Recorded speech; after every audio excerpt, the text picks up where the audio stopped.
Ano ang Tartarus? Sa sinuunang mitolohiyang Griego, ang Tartarus ay isang kakilakilabot na hukay ng pagdurusa sa kabilang buhay. Ito ay mas mababa kaysa sa Hades, ang lugar ng mga patay. Ayon sa mga Griego, ang Tartarus ay pinaninirahan ng mga mabangis na halimaw at ang pinakamasama sa mga kriminal. Ang salitang Griego na Tartarus ay isang beses lang lumitaw sa buong Bagong Tipan.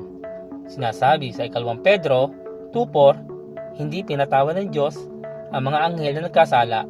Sila ay itinapon sa impyerno. Sa Griego ay Tartarus, kung saan sila ay iginapos sa kadiliman upang doon hintayin ang araw ng paghukom. Karamihan sa mga bersyon sa Ingles ay nagsasali ng Tartarus bilang impyerno o pinakamalalim na impyerno.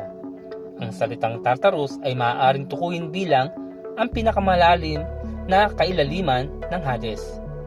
Ang isa pang bahagi sa kasulatan na nagbabanggit ng mga nagkasalang anghel ay Genesis 6:1-4, kung saan kinuha ng mga anak ng Diyos ang mga babaeng tao at ang kanilang mga supling.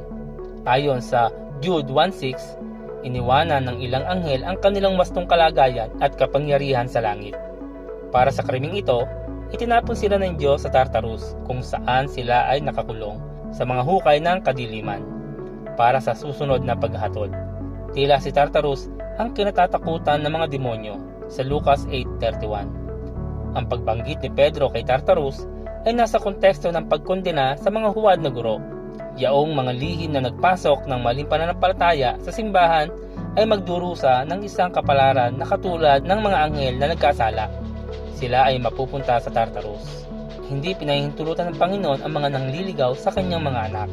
Mateo 18:6.